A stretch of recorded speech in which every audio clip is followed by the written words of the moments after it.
warahmatullahi wabarakatuh. Pemirsa, sekarang Anda sedang menyaksikan program Wonge Dewek. Ada di Satelit TV Inyong Epol dengan saya Sabila Arfiana. Nah, di dalam program Wonge Dewek ini kita akan membahas seputar pengalaman para tokoh yang ada di Banyumas.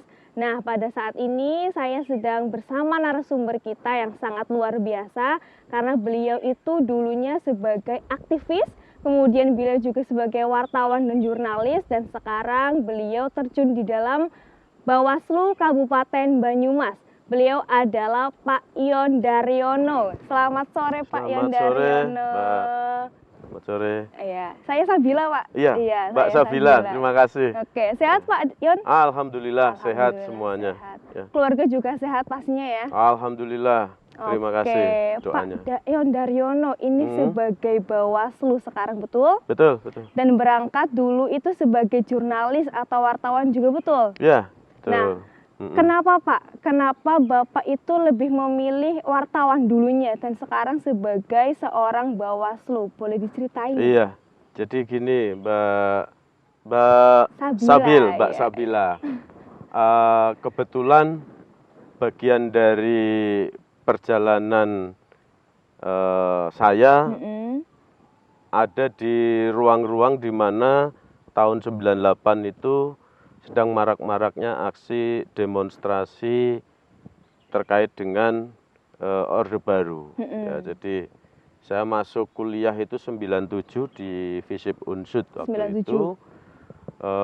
Saya masuk sebagai mahasiswa. Saat itu rekan-rekan kami yang senior angkatan sudah mulai bergerak untuk mengkritisi rezim Orde Baru saat itu di bawah Presiden Soeharto. Betul. Dan jejak langkah itulah yang kemudian membawa saya sampai hari ini. Jadi kemudian saya bergabung dengan teman-teman aktivis 98 kalau orang sekarang menyebutnya ya. Kami dulu berasal dari beberapa lokus kampus yang ada di Purwokerto. Dari Unsud, kemudian dulu Stain, dulu Stain, kemudian dari Unwiku, dari UMP, kemudian ada juga dari STI Satria waktu itu. Hanya kampus masih belum sebanyak hari ini. Jadi di tahun itulah kemudian kami masuk di sebuah komunitas yang namanya disebutnya adalah Warteg. Karena dulu ada komunitas Warteg itu, ada rumah makan Warteg yang letaknya di depan kampus FISIP persis di seberang jalan HR Bunyamin itu. Di situ menjadi pusat diskusi. Baik teman-teman dari Stain, dari Unwiku, dari UMP, dari Unsud. Orang menyebutnya itu tempat para aktivis berkumpul. Ya. Kemudian 98 ada di beberapa kasus kami melakukan aksi demonstrasi juga. Sampai kemudian di 21 Mei itu rezim Orde Baru tumbang. Dan kemudian di pasca pergerakan itu kan ada banyak pilihan. Rekan-rekan aktivis ini mereka masih punya idealisme. Sebagian ada yang memilih perjalanan hidupnya menjadi akademisi, ada yang di NGO, kemudian ada yang di media, ada juga yang berwira swasta dan politisi tentu saja sebagian. Nah, kami ini karena saat itu berpikir bahwa kami yang melakukan, ada kontribusi kami menumbangkan Orde Baru, kami harus menjaga ruang itu. Makanya kadang-kadang idealisme itu muncul. Banyak banyak yang kemudian tidak mau terjun langsung ke politik praktis sebagai anggota partai politik atau mencalonkan diri di pemilu 99 sebagai anggota dewan. Betul. Kami masih konsisten ada di luar ring permainan itu gitu. Ini nanti akan ada cerita kenapa di 98 di era kami di Purwokerto itu hanya segelintir saja yang kemudian bisa duduk sebagai anggota legislatif. Ya karena idealisme sebagai aktivis saat itu kami yang akan menjaga dari luar ring permainan. Betul, betul. Ring tinjunya kami ada di luar, nggak di Harus ada dalam. di luar gitu ya Pak ya? Iya, makanya yang di NGO banyak teman-teman yang akademisi kemudian jadi dosen, sekarang banyak yang jadi dokter, sebagian lagi di media. Nah, saya bagian yang kemudian apa namanya? Apa tuh, Begini, Pak?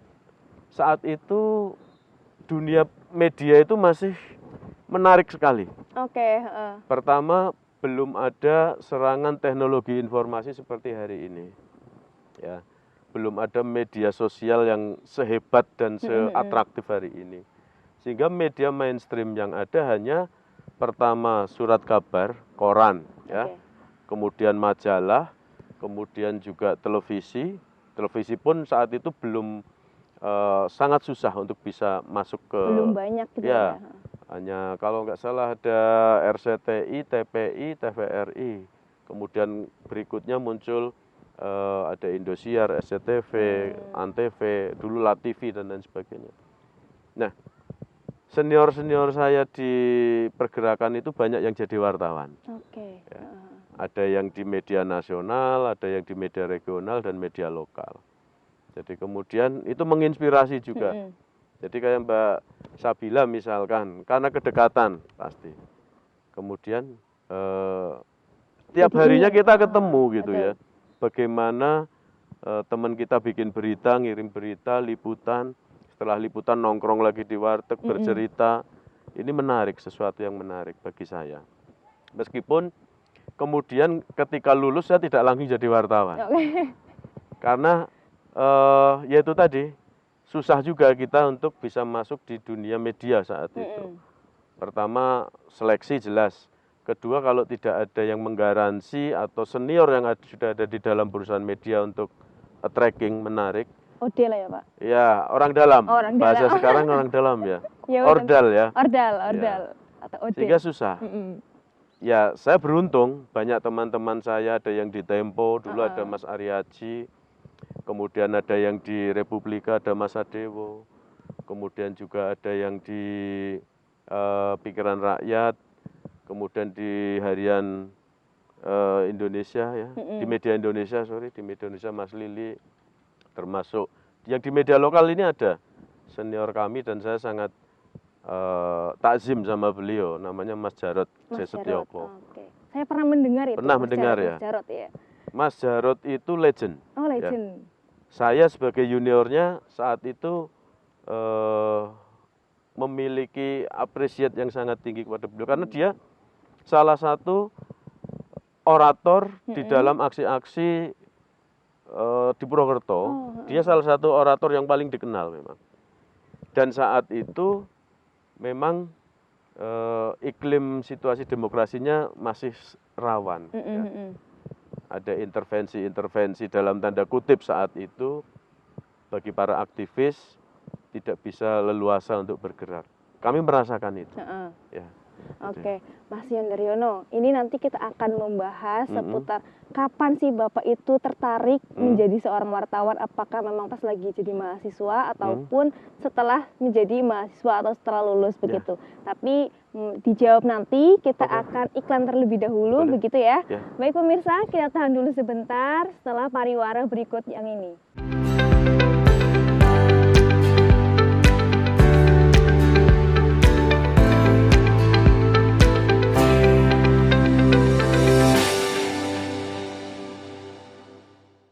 Terima kasih pemirsa, masih bersama kami program Wongi Dewek dengan saya Sabila Arfiana, satelit Inyong Epol. Baik Pak Yon, Pak Yon tadi saya agak belibet ya, mau manggil Pak Yon atau Mas Yon kayak gitu loh. Yang paling nyaman aja. Mas Yon aja kali ya? Boleh. Oke, Mas Yon begitu, oke. Mas Yon, tadi kan kita sudah membahas sedikit nih tentang pengalaman Mas Yon pada saat jadi mahasiswa. Nah tadi saya juga bertanya, kira-kira Mas Yon ini tertarik sebagai wartawan atau jurnalis itu pada saat menjadi mahasiswa atau setelah menjadi mahasiswa, begitu Mas Yon, kami persilakan. Jadi Mbak Vila, ini saya kadang-kadang cerita begini kan semacam dejavu ya. Iya betul. Dejavu. Saya dulu itu aktivis teater. Oh, teater. Saya dipercaya teman-teman memimpin teater Si Anak Visip Unsut itu 2 periode. 2 periode. Kenapa 2 periode? Karena nggak ada yang mau jadi ketua teater. Namanya demang istilahnya. Oke. Ya, dulu saya rambutnya juga panjang, mungkin Gondrong ya? gondrong, terus ya enggak, ya begitulah Berarti tipikal banyak cewek yang teman-teman suka teater. Enggak juga gitu, Biasanya pada gondrong takut, kayak gitu ya. takut gitu kan. Jadi saya aktif di teater sebenarnya. Cuman mungkin saya punya apa ya, keinginan untuk bisa menulis seperti teman-teman di pers kampus. Saya itu punya dendam dalam tanda kutip begini. Dendam yang baik kayaknya ini. Dendam baik. Dendam Saya yakin baik. Ini perjalanan saya. Saya ketua teater, suatu saat ada rekrutmen lembaga pers mahasiswa solidaritas. Oke. Ya. Karena saya ingin belajar menulis, saya daftar sebagai anggota lembaga pers mahasiswa solidaritas. Saya diwawancara dan saya gagal. Gagal, tidak diterima maksudnya. Kebangetan banget ya, Teh. Menyesal masih mereka sekarang. Sejak saat itu saya punya dendam bahwa meskipun saya gagal tidak boleh masuk di lembaga pers mahasiswa, saya akan buktikan saya bisa. Benar, saya lulus. Kemudian karir pertama saya adalah menjadi calon reporter Radar Banyumas Grup Jawa Pos. Oke, Radar Banyumas. Bersama Mas Jarot tadi itu. Ya. Calon reporter di periode itu mungkin kalau kita bisa cerita ini agak mungkin Mbak Sabila kelahiran tahun berapa ya? Tidak mengalami ya kehidupan itu, nggak bisa disebut. Oke, siap. Jadi reporter dulu itu serba manual, tidak digital seperti sekarang. Saya dipegangi kamera. Kamera pocket pakai roll itu masih. Kamera pocket. Iya, dari kantor hanya diberi kesempatan dalam 1 hari 3 kali jepretan foto. 3 kali toh? Iya. 3 kali. 3 kali, setelah itu masuk ke studio foto untuk dipotong, sisanya digulung lagi untuk dipakai. Untuk dipakai besoknya lagi. Iya, untuk selanjutnya itu ada roll isi 36, 24 gitu, saya masih hafal. Nah, ini prosesnya begitu. Kemudian kalau kebetulan saya sempat tugas di Purwokerto, digeser ke Purbalingga, proses pengiriman beritanya belum seperti sekarang. Jadi kami harus ngetik dulu di lembar kertas, pakai mesin ketik atau pakai komputer, karena dulu akses internet masih jarang. Setelah itu kita print, kita cari wartel, istilahnya dulu wartel. Wartel. Mengalami wartel enggak? Kayaknya enggak deh. Warung telepon yang kalau telepon itu dibatasi antri oh, gitu. Oh iya, yang antri itu ya, oke. Kalau telepon pacarnya itu kan masukin disambung. Masukin koin kan, Sil? Enggak pakai koin, itu wartel biasanya dia pakai sudah ada operatornya. Nah, cari yang ada faksimilinya. Kita kirim lewat faksimili, nanti di kantor redaksi ada sekretaris redaksi yang rewrite ke komputer. Jadi prosesnya begitu. Termasuk juga ketika foto. Foto kalau kita bisa menemukan warnet, waktu itu masih jarang sekali. Itu kita bisa nitipkan untuk ngirim email fotonya saja. Kalau tidak, kita kirim langsung atau pakai kurir. Nah, ini teman-teman televisi juga punya pengalaman hampir sama. Karena mereka dari kaset mini DV, kemudian dia dapat liputan, dikirim ke stasiun. Dari stasiun, nunggu kereta yang ke Jakarta, nanti dipul dulu, kirim Jakarta, di stasiun Gambir atau Senen sudah ada kurirnya dari masing-masing TV untuk ngambil kaset itu ya kaset ya, dulu kaset mini DV itu untuk dibawa ke studionya masing-masing, dilakukan editing dan baru disiarkan. Jadi dunia wartawan seperti itu. Saya mulai dari calon reporter, kemudian menjadi reporter di Radar Banyumas, menjadi asisten redaktur, kemudian terakhir jadi redaktur, pegang halaman.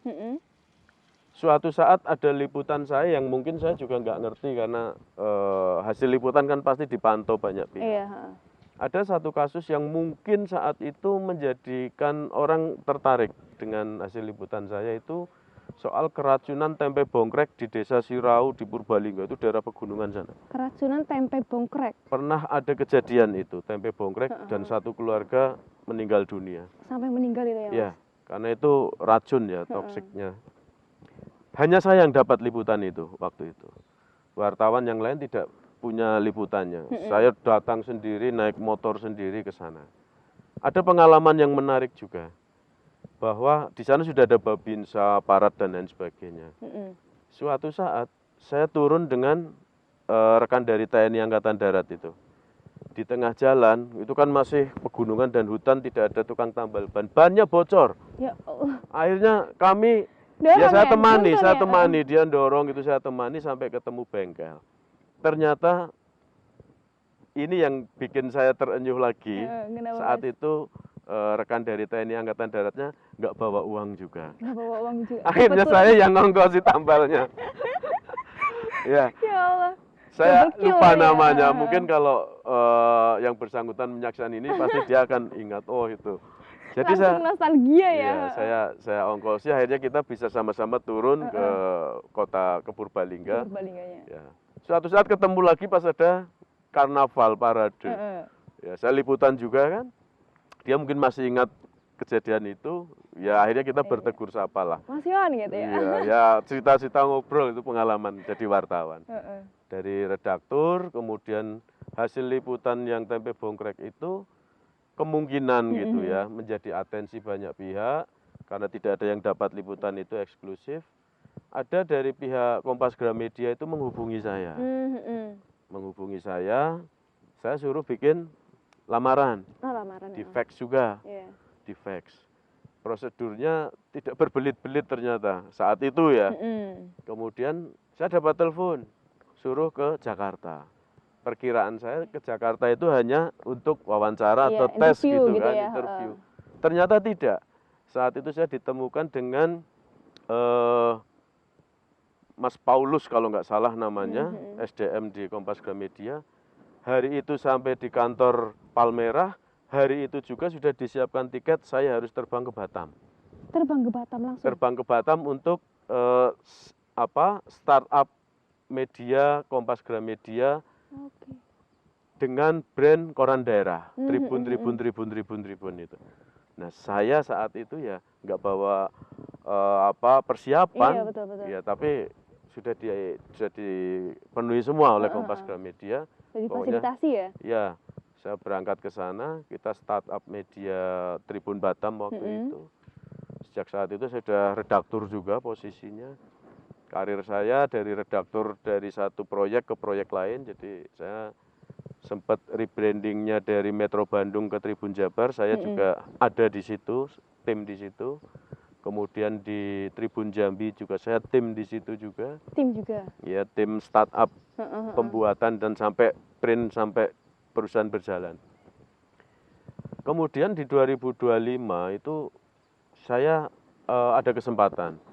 Jadi saya mencoba-coba sebenarnya apply soal kegiatan internasional IJJ, International Institute of Journalism. Ada satu kegiatan di Jerman, di Hamburg. Saya coba apply di situ. Ternyata lolos.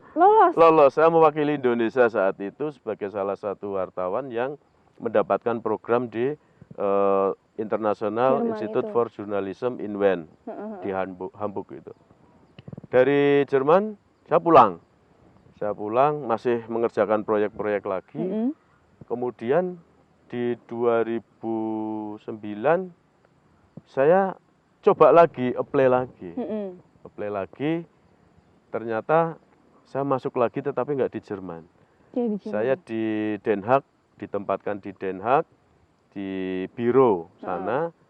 Kemudian saat itu sedang startup kompas.com sehingga saya ditempatkan untuk mengcover dan mengirimkan berita-berita Eropa untuk seluruh jaringan Kompas, baik cetak, online kompas.com dan Tribun News. Tribun waktu itu. Keren sekali, ternyata beliau ini juga pernah ke Jerman untuk melanjutkan pendidikannya sebagai perwakilan wartawan dari Indonesia, begitu ya Mas ya? Oke, Mas kita tahan dulu ya. Monggo. Oke. Baik pemirsa, kita tahan lagi sebentar, kita akan lanjutkan pembahasan di segmen berikutnya, jadi jangan kemana-mana, tetap di Wonge Dewek.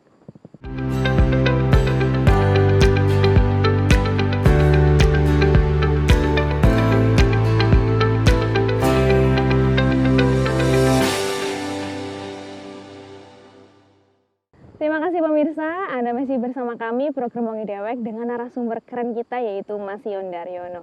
Mas Yon, Ya. tadi kita lanjutkan ya. Ya, Tadi kita betul. membahas tentang ternyata Mas Yon itu pernah ke Jerman, begitu ya? Jerman, Nah, Belanda.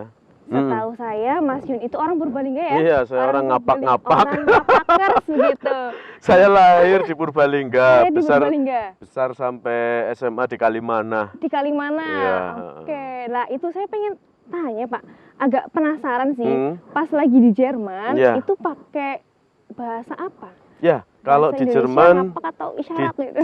di Jerman pakai bahasa Inggris Oh, karena oke, oke. kebetulan program itu untuk 24 jurnalis dari seluruh dunia. Oke, Salah satunya Indonesia, kebetulan saja saya Berarti gitu kan. satu negara satu orang. Negara satu orang sebanyak 24 orang. Ada dari Mongolia, Cina, kemudian ada dari India, dari Malawi, Pantai Gading, Rwanda, Zimbabwe, kemudian juga Kamboja, saya masih yang lain ada beberapa dari Amerika Latin dan Eropa Timur, Polandia, Rumania, Macedonia gitu.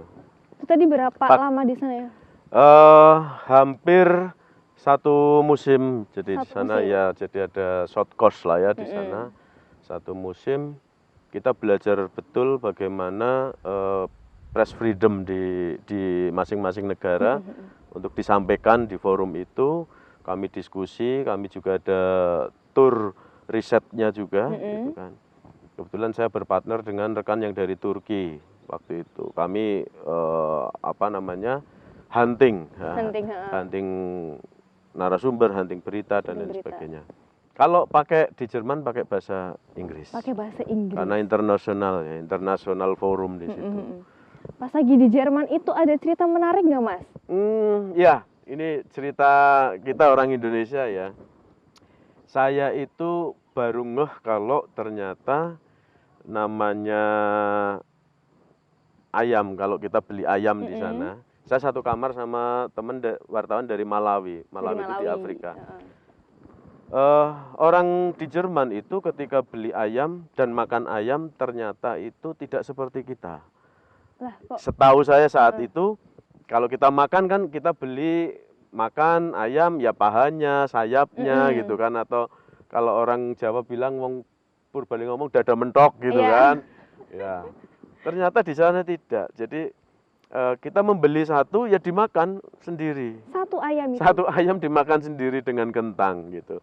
Namanya chicken turkey di sana terkenalnya. Karena saya basicnya nggak biasa makan satu ayam satu geluntung saat itu juga sampai selesai. Saya punya pemikiran dengan teman satu kamar itu dari Malawi. Kita beli one piece, kemudian kita bagi half gitu kan, masing-masing setengah. Iya. Dan ternyata itu menjadi bahan tertawaan bagi teman-teman di sana. Karena harusnya kita beli satu dimakan untuk sendiri. Padahal misalkan itu diterapi di sini juga lucu juga ya, Mas? Jadi Ya, kayak mayoran gitu ya? Iya, dikira kemaruk kita kan. Jadi ternyata ini metode makannya di situ. Kemudian saya di Jerman posisi di satu daerah ya, namanya distrik Blankenese. Blankenese itu ya seperti daerah di pinggir sebenarnya. Memang hanya untuk kegiatan di situ kita stay gitu kan. Kalau ke kota, kita kotanya ke Hamburg. Jadi itu kota pelabuhan besar di situ. Jadi ya pertama saya adaptasi iklim jelas, adaptasi budaya. Karena kita sering ngumpul gitu kan, discuss. Jadi kalau di Jerman tidak banyak hal seperti di Belanda pengalamannya, karena rentang waktunya tidak terlalu lama ya. Berarti ke Belanda juga ya? Saya ke Belanda, kebetulan di 2009. Berapa lama itu, Mas, di Belanda, Mas? Hampir 2 tahun. Hampir 2 tahun? Hampir 2 tahun. Berarti lebih lama di Belanda daripada di Jerman ya? Ya, ik heb spreken Dutch. Aduh, siap, Mas. Iya, dankjewel. Ya, Miss. Aduh, saya jadi malu deh. Ya, Nggak sedikit. bahasa. Saya masih bisa lah berbahasa Belanda. Cuman kita sebenarnya 350 tahun ya dijajah Belanda. Penguasaan bahasa Belandanya memang karena segmentasi waktu itu, karena politik ya, tidak banyak yang menguasai. Mungkin di usia teman-teman seangkatan saya yang agak intens mempelajari bahasa Belanda ya mungkin saya otodidak sebenarnya. Otodidak karena bapak saya guru bahasa Inggris, kakak saya guru bahasa Inggris, tetapi saya tidak intens mempelajari bahasa Inggris, tapi saya mempelajari bahasa Belanda. Makanya Belanda malah ya. Ya, ik heb kleine spreken Dutch gitu kan. Ya, met je gitu kan. Saya pemirsa. Waarom gitu misalkan kita berbicara. Ya sebenarnya ada bahasa Belanda itu mirip kok dengan kita. Apa serapannya itu masih kita bisa temui, misalkan asbak, Di sana apa? knalpot, asbak, handuk gitu kan, kemudian knalpot, pit, ya sepeda kalau orang Purbalingga bilang kan pit, sebenarnya tulisannya fits gitu kan, cuman karena lafaznya orang kita mungkin susah fits gitu kan.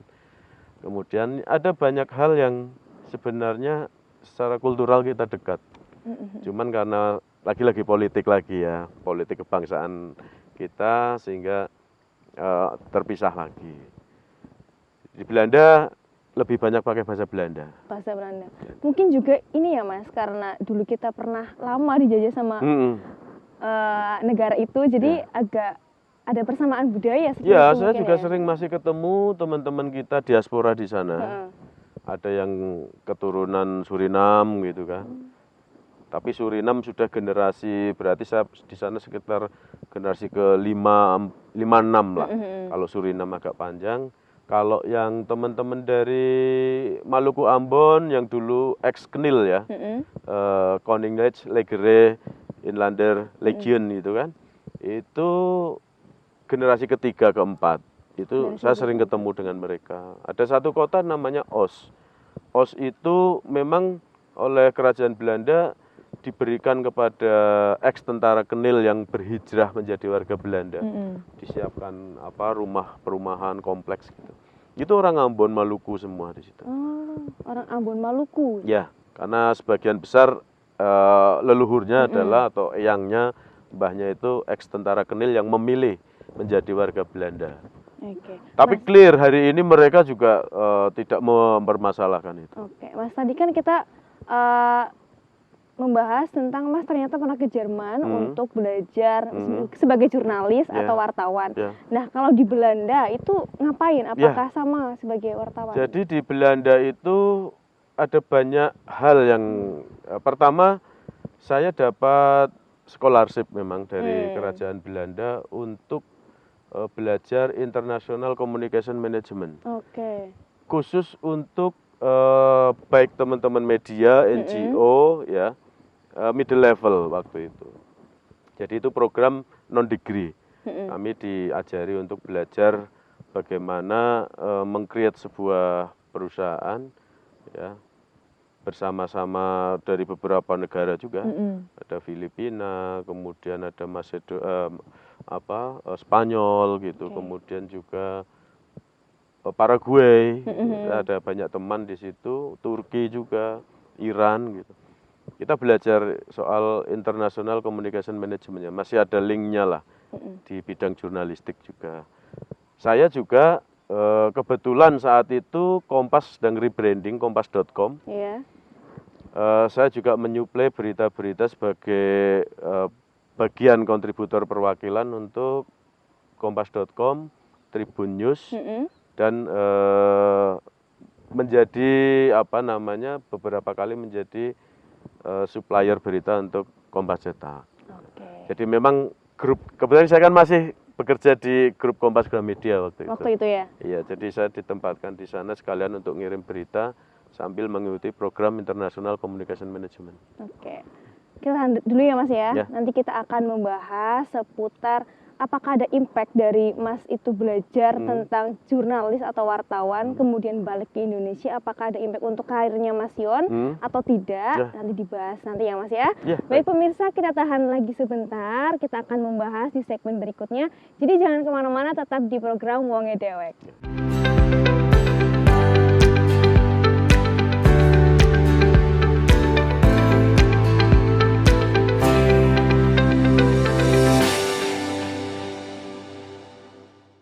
Terima kasih pemirsa, masih bersama kami program Wonge Dewek Satelit TV Inyong Epol bersama narasumber keren kita, yaitu Mas Yon Daryono. Halo Mas Yon. Halo Mbak. Masih semangat dong ya? Ya masih terima semangat. kasih.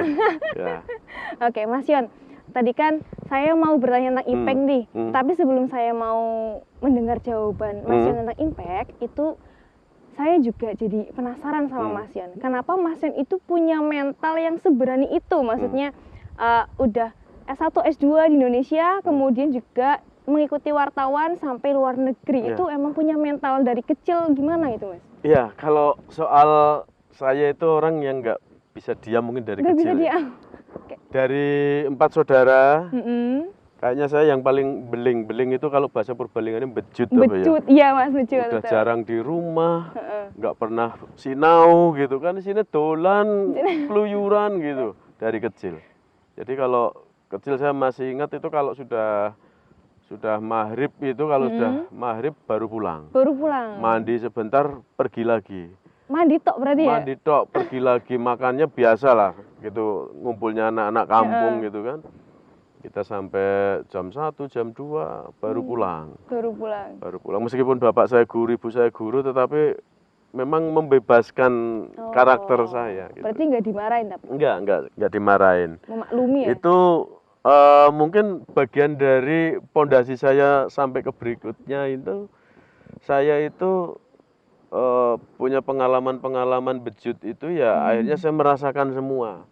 Jadi yang namanya berantem, mukulin anaknya orang sampai tangan saya sakit sendiri gitu. Aduh, kan. Iya. Kemudian rumah saya digeruduk orang tuanya yang dipukulin. Pernah sampai di dalam rumah? Saya sembunyi di genteng sampai gelap gitu kan. Mas. Ya, okay. Ya karena saya takut gitu kan. Saya takut karena orang tuanya bawa ini juga senjata. Bendo lah kalau bahasanya, minta pertanggungjawaban hanya dipukuli. Saya nakal dulu. Kemudian SMP saja saya, ini cerita ya, nggak apa-apa ya. Nggak apa-apa Mas. Meskipun ibu saya guru, hampir ya 2 minggu sekali ibu saya dipanggil BP. Dulu apa BP itu singkatannya apa ya? Bimbingan dan penyuluhan ya.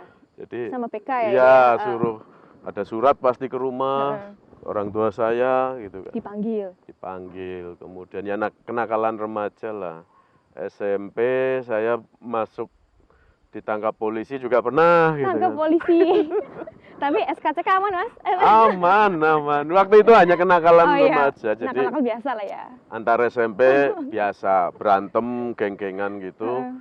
Yang konyol teman saya satu itu dia bawa pisau gitu kan. Jadi ketika dia ditangkap, dia cerita temenmu siapa saja, oh ini termasuk saya, akhirnya dipanggil. Orang tua lagi ya yang mengeluarkan sama pihak sekolah. Mas Yon kebawa lagi akhirnya? Ya karena terlibat juga, tapi ya itu kenakalan remaja lah. Kemudian SMA juga ini potensi saya suka mengkritik mungkin dari SMA. Dari SMA? Iya, karena saya pernah ditangkap polisi bersama teman-teman saya gara-gara tidak terima teman saya dipukul polisi. Kebetulan polisinya kenal satu desa. Oke, itu kenapa dipukul itu Pak? Ya kejadiannya sebenarnya sepele-sepele saja gitu kan. Akhirnya nggak terima kita. Nggak terima kita teman-temannya, akhirnya saya sama teman-teman udah kita bikin pamflet saja, kita beli kertas karton. Pokoknya kita demo polisi inisial itu, pokoknya kita pasang di sudut-sudut desa. Geger itu kan. Pasti ya. Geger, dicari, kenalah lagi saya. Ditangkap lagi saya.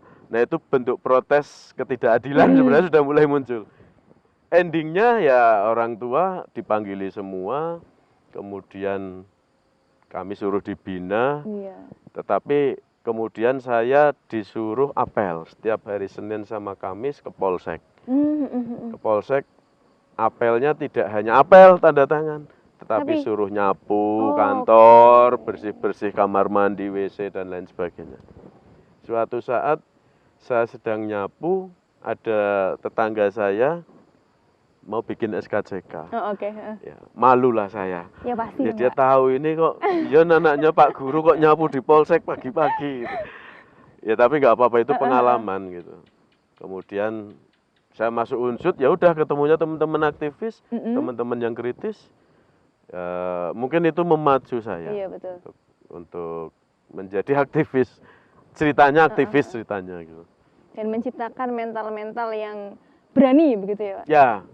Ya berani karena saya pernah, kalau bahasa orang Purbalingga, minggat ya. Minggat motoran bersama 3 teman dengan 2 motor dari Purwokerto ke Denpasar. Ke Denpasar, Ke Bali? Denpasar, Bali. Tahun 2005 waktu 2005. Sebenarnya sepele. Sekolahan study tour. Ya. Terus? Saya minta ikut sama orang tua, nggak boleh. Mungkin kan faktor finansial lah. Iya. Akhirnya saya nekat, kita berangkat saja. Saya bawa uang waktu itu 2005, saya hanya bawa 25.000, teman saya bawa 90.000. Sampai di Denpasar 2 hari semalam itu, kita bingung nginep di mana. Akhirnya dengan sangat terpaksa cari losmen, uangnya nggak cukup. Akhirnya saya nekat ke Kodim. Ke Kodim, tidur di Kodim akhirnya? Saya ke Kodim, ke penjaga piket itu. Dimarahin dulu lah saya. Kami dimarahin dulu. Jauh-jauh nggak bawa duit dan sebagainya. Gitu kan, belum ada HP waktu itu. Akhirnya kami dipersilahkan nginep tetapi di aula. Nah, ini ada yang baik, yang petugas piket itu orang Wonogiri ternyata. Mungkin kasihan ya. Iya pasti. Ditanya, besok nginep di mana kalian? Nggak tahu om. Udah nginep di asrama saya saja, itulah. Meskipun galak tapi tetap nolong gitu ya? 10 hari saya di Denpasar, akhirnya kita muter-muter saja. Muter-muter, rombongan dari SMA datang, guru-guru pada nggak percaya kalau kami motoran. Dikiranya bohong itu ya. Agak nggak percaya ini Mas. Dulu belum ada touring biker, itu saya sudah touring duluan. Udah duluan ya? Jangan-jangan yang mempelopori adalah Mas Yon kali ini ya? Nekat. Nggak berpikir jauh ya. Itu berapa lama Mas Purwokerto ke Denpasar motoran? 2 hari 1 malam. Ya kita capek, tidur di masjid, tidur di pom bensin. Ngaso dulu gitu ya. Gitu. Oke, sangat luar biasa sekali ternyata. Nekat. Pengalaman dari kecil sampai sekarang lah. Beling. Ya. Beling ternyata ini. Sang komisioner Bawaslu Kabupaten Banyumas. Jangan ditiru belingnya lah. Tiru yang baik-baiknya aja gitu ya Mas ya. Oke, tadi kan kita sudah membahas ternyata mental yang terbentuk itu memang dari semenjak kecil begitu ya. Nah, tadi kita lanjut lagi Mas, masalah impact dari Mas itu belajar wartawan jurnalis di luar negeri, itu impactnya di karir Mas Indonesia itu gimana Mas? Ya, jadi memang sistemnya beda ya. Kita kalau pernah hidup di luar negeri, khususnya di Eropa, di Belanda itu kan sangat heterogen ya. Kita bersahabat dengan orang asli Belanda, orang keturunan Suriname, orang Jawa-Jawa di sana, Indo-Belanda, kemudian kita juga ketemu sama orang Maroko, Turki gitu kan, orang-orang Afrika. Jadi mindset kita memang dibuka betul. Kalau kita itu di sini mungkin karena tidak pernah ada pembanding ya. Betul. Pembanding dari si budaya, kebiasaan etnis, ras dan lain sebagainya. Sebentar-sebentar emosi, sebentar-sebentar ini salah, itu salah, ini benar, itu benar gitu. Kalau di sana tidak. Jadi ya memang ya ini saya beruntung saja pernah tinggal di sana di Eropa dengan berbagai macam ras ya manusia dan budayanya tentu saja. Impactnya ketika saya pulang ke Indonesia saya merasa bahwa ya masyarakat kita memang mindset itu harus mulai dibuka, pengetahuan, melihat di dunia luar seperti apa, terus dari sisi bagaimana kita bertanggung jawab terhadap waktu ya. Kalau sana kan waktu ketat sekali. Kita itu nggak bisa sembarangan di Belanda, walaupun sudah kenal kayak Mbak Sabila gini, tiba-tiba saya datang ke apartemennya atau ke tempat tinggalnya tanpa ada appointment dulu. Harus ada appointment. Meskipun kita kenal, saya ketok-ketok pakai bel, Mbak Sabila hanya lihat saja dari lubang pintu. Saya nggak ada appointment dengan Mas Yon. Saya nggak dibukakan. Artinya ya privasi masing-masing. Tapi suatu saat Mbak Sabila ngundang saya, Mas Yon kita ada acara gitu. Saya datang, pasti di situ yang namanya tamu betul-betul di apa bahasanya ya? Dijamu betul. Seluruh makanan apa semuanya, kesenangannya kita ada semua. Kalau diundang. Kalau nggak diundang, nggak ada appointment, susah. Jadi memang membangun mindset banget ya Mas. Maksudnya, ya terus waktu. Janjian appointment jam 8 ya jam 8. Jam 8, sudah gitu. jam 8. Kalau kita masih sosok gini ya. Mulur-mulur lah ya. Mulur-mulur. Tapi ya itu. Saya di sana bisa mengikuti ritme sana, begitu saya balik ke sini, saya coba pakai ritme di sana, ternyata nggak pas. Iya. Saya dianggap aneh. Budayanya memang berbeda. Iya, begitu dianggap aneh. Kita biasa antri di sana, di sini antri aneh. Kita biasa membukakan pintu kalau kita ada belakang orang nih. Iya. Kita buka pintu, Mau kecepit pasti kita gitu tahan ya. dulu. Iya, betul. Biar yang di belakang itu lewat dulu. Itu kebiasaan sebenarnya. Habit ya. Di sini tidak. Tidak. Tapi itu harus kita ubah juga. Selagi baik ya Mas ya. Betul. Oke Mas, Terus, kita tahan dulu lagi ya. Karena kita sudah mengakhiri segmen yang saat ini. Ya. Nanti kita lanjut di segmen berikutnya. Boleh. Baik pemirsa, kita lanjutkan nanti setelah pariwara yang berikut ini.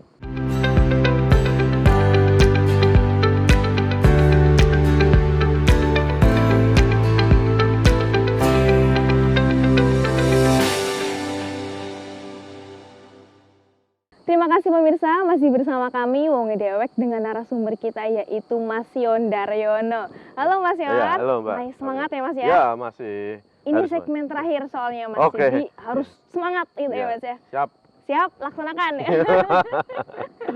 Baik pemirsa, tadi kan kita sudah bertanya tentang sekilas perjuangan hidup dari Mas Yon Daryono. Sekarang mungkin saya dan pemirsa juga bertanya Mas, apa sih Mas alasan, motivasi Mas yang dulunya itu sebagai seorang jurnalis, sebagai seorang wartawan, kemudian banting setir sebagai Bawaslu Kabupaten Banyumas, itu kenapa? Iya, itu sejarahnya di 2017.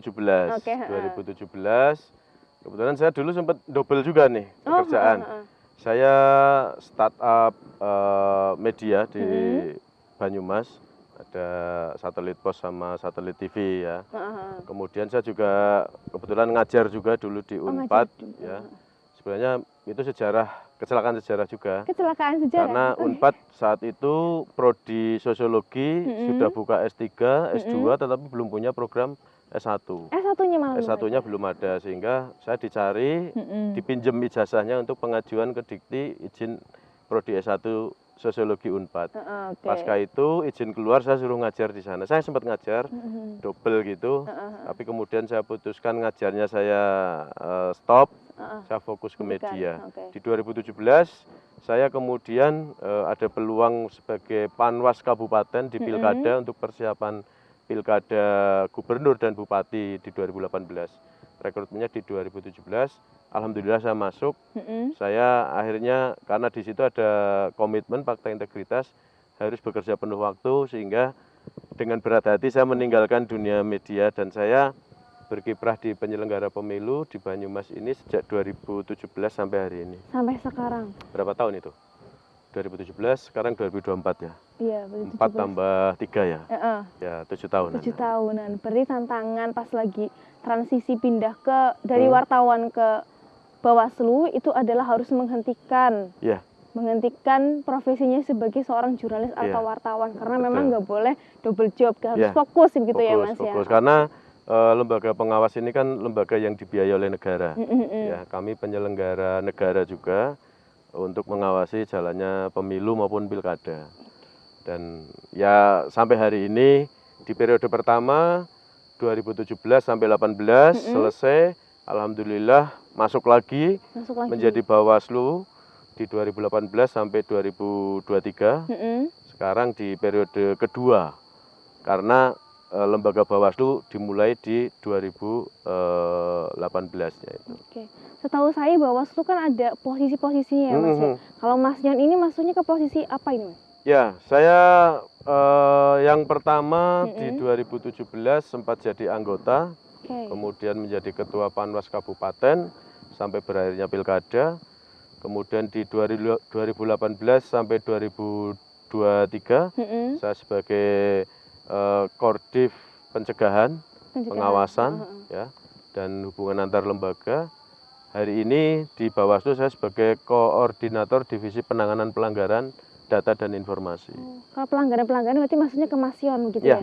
Betul. Betul. Jadi kami bersinergi dengan rekan-rekan dari kejaksaan dan kepolisian yang ada di sentra Gakumdu kalau ada pidana pemilu. Mas, kalau dari hati paling kecil nih ya Mas ya, lebih enak dari jadi jurnalis apa jadi Bawaslu sekarang ya? saya objektif saja ya. Oke. Wartawan itu menempa saya, mengantarkan saya ke banyak jaringan elemen. Menjadi Bawaslu, saya bertanggung jawab kepada negara agar proses demokrasi ini berjalan dengan baik. Kita bisa memilih pemimpin, wakil-wakil kita yang terbaik. Tapi ada satu jalan yang sama antara wartawan dengan Bawaslu yang mana harus mengutamakan kenetralan begitu ya Mas? Iya, betul. Jadi itu nggak sebenarnya terlalu itu simple ya? hampir mirip. Dunia yang hampir mirip. Cuman kalau satu privat sektor, ini kita dibiayai oleh masyarakat karena pemerintah. Oke. Gitu. Mas, mau tanya lagi dong Mas.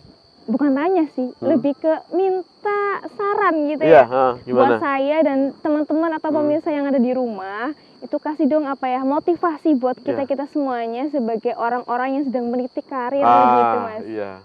Ya sama lah, yang penting pertama berani. Berani yang penting. Kedua, kita jangan memutus silaturahmi dengan seluruh elemen. Yang keempat, kita harus banyak doa. Harus banyak doa. Doa penting, nggak boleh dilupakan ya Mas ya. Minta doa orang tua, doa saudara, doa teman-teman gitu. Oke.